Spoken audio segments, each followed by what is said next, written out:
SSC 2025 প্রসঙ্গে কথা বলছি। দেখো, একাদশ ভর্তি কবে শুরু হবে বা কলেজ ভর্তি কবে শুরু হবে, নোটিশ কবে প্রকাশিত হবে।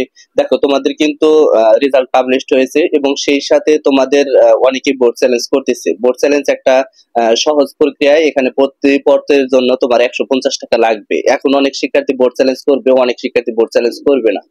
তো যাদের রেজাল্ট খারাপ হয়েছে অবশ্যই চেষ্টা করবা যে বোর্ড চ্যালেঞ্জ করার, কারণ বোর্ড চ্যালেঞ্জে নাম্বার পরিবর্তন হয় বা ভালো রেজাল্ট আসে। আবার অনেকেই ভাবতেছো যে নাম্বার কমে কিনা, না, কখনোই নাম্বার কমবে না।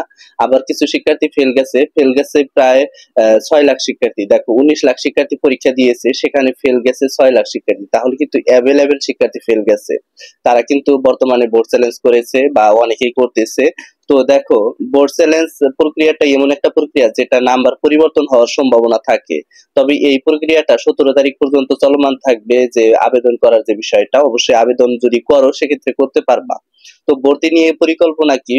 ভর্তি সাধারণত অনলাইনে হয় এবং কি অনলাইনের মাধ্যমে তোমাদের ভর্তি প্রক্রিয়া সম্পূর্ণ হবে। এবং ভর্তি কবে শুরু হবে, নোটিশ কবে প্রকাশ হবে। দেখো, নোটিশ সাধারণত এই মাসের 20 তারিখের মধ্যে নোটিশ পাবলিশড হয়ে যাবে এবং সেই সাথে দেখা যায় সামনের মাসের 1 তারিখে তারা আবেদন প্রক্রিয়া শুরু করবে। তবে আবেদন প্রক্রিয়ায় অনেক শিক্ষার্থী কিন্তু চান্স পাবে না। বেশিরভাগ শিক্ষার্থী দেখা যাবে যে ভালো কলেজ দিবে, সেক্ষেত্রে ভালো মানের কলেজ হবে না। তো তোমরা অবশ্যই জানো যে তোমাদের যে আবেদন প্রক্রিয়াটা বা কলেজ ভর্তি প্রক্রিয়াটা, এইটা শুরু হওয়ার সাথে সাথেই তোমরা আবেদন করার চেষ্টা করবা। অনেকেই ভাবতেছো যারা উত্তীর্ণ হয়েছো তারা কিন্তু অবশ্যই আবেদন করবা। আবেদন করার পরে তোমার যদি রেজাল্ট পরিবর্তন হয়, তুমি বোর্ড চ্যালেঞ্জ করতে পারবা, আবেদনও করতে পারবা, বোর্ড চ্যালেঞ্জও করতে পারবা। অর্থাৎ বোর্ড চ্যালেঞ্জে যদি যদি তোমার পরবর্তীতে রেজাল্ট পরিবর্তন হয়ে যায়, অটোমেটিক্যালি তোমার পরিবর্তন দেখাবে।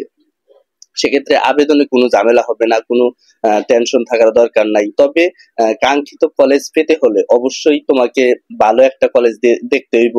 এখন তোমার পয়েন্টের উপর ডিপেন্ড করে কিন্তু তারা নিবে, কলেজে ভর্তি নিবে। এখন একটা কলেজে আবেদন করার প্রক্রিয়া হচ্ছে 4 পয়েন্টের নিচে হয় না। সাপোজ মনে করো একটা কলেজ, সেক্ষেত্রে তোমার 3.90, সেক্ষেত্রে কি ভর্তি হতে পারবা না? ওইটা আবেদন করা বৃথা হবে, ওখানে আবেদন করো না। আর যেটা দেখবা যে তোমার মনের মতো কলেজ, কিন্তু ওখানে তোমার যে পয়েন্ট আছে ওই পয়েন্টে হবে, সেক্ষেত্রে ওই কলেজটা অবশ্যই চয়েস দিবা।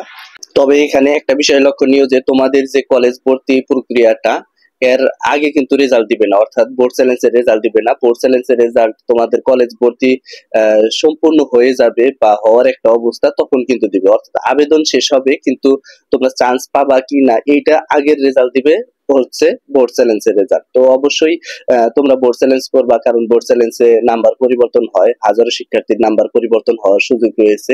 হয়তোবা তোমাদেরও নাম্বার পরিবর্তন হতে পারে, হলেও হতে পারে। তবে তোমরা যে কলেজটা চয়েস দিবা, এটা খুব সেনসিটিভ একটা বিষয়, যে আমার নাম্বার কত আছে সেই অনুযায়ী তোমরা অবশ্যই কলেজ চয়েস দিবা। তো সামনে সকল আপডেট আসবে। ধন্যবাদ সবাইকে। আসসালামু আলাইকুম।